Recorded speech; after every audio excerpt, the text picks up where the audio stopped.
That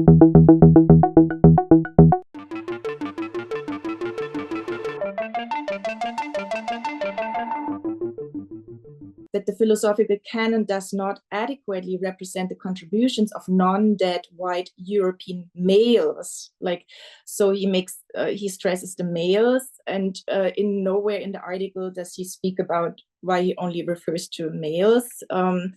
I did not look it up if he speaks somewhere else about this. I don't know, maybe someone else did this, but this is, of course, and that brings me to the second problem, which I think is also very enlightening, because in his introduction and in his final statement, he connects it through Descartes' reading of the Meditations, but in the end, he does not take his own critiques, which he makes, or his arguments he brings up, back to his own reading of Descartes and questioning his own reading of Descartes, or questioning how Descartes became what he became through the reading, through the history of philosophy, through the historians, how Descartes was placed into history of philosophy.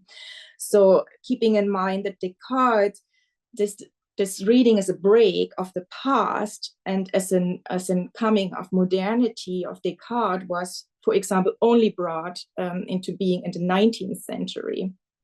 But Descartes in his own time was much more, his writing was in fact a seamless addition to ancient meditative thinking. So there was a whole world around him, which had this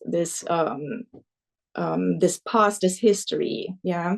And now today we read Descartes as this one single person. So the author Robert Elie Sanchez Jr. Admires Descartes, but then at the same time he falls into the traps of like also excluding voices from that reading of Descartes again, and here coming back to Alastair, transmuting Descartes' own embeddedness in his time and transmuting the intersubjective dimension I talked last week about. For example, that the meditation was a well-established genre, yeah, and pointing now to an article I also gave you from Christian Mercer, Descartes' Debt to Teresa of Avila, or Why We Should Work on Women in the History of Philosophy. So Teresa of Avila lived in 1515 to 1582. She was a Carmelite nun, a Spanish mystic, and religious reformer.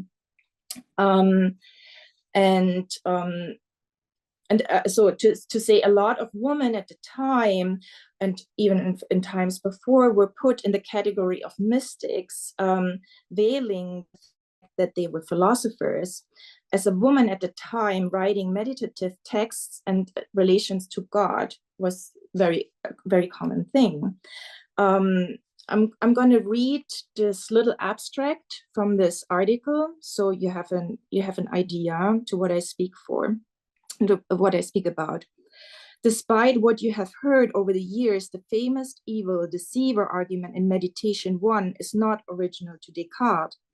Early modern meditators often struggle with deceptive demons. The author of the Meditations in 1641 is merely giving a new spin to a common rhetorical device. Equally surprising is the fact that Descartes' epistemological rendering of the demon trope is probably inspired by a Spanish nun, Teresa of Avila, whose works have been ignored by historians of philosophy, although they were a global phenomenon during Descartes' formative years. In this paper, I first answer the obvious question as to why previous early modernists have missed something so important as the fact that Descartes' most famous publication relies on a well-established genre, and that his deceiver argument bears a striking similarity to ideas in Teresa's final work, El Castillo Interior Castle from 1588. I discuss the meditative tradition at the end of which Descartes' meditation stands, present evidence to support the claim that Descartes was familiar with Teresa's proposal, contrast their meditative goals, and make a point-by-point comparison between the meditative steps in Teresa's interior castle and those in Descartes' meditations, which constitute what I call their common deceiver strategy. My conclusion makes a case for a broader and more inclusive history of philosophy.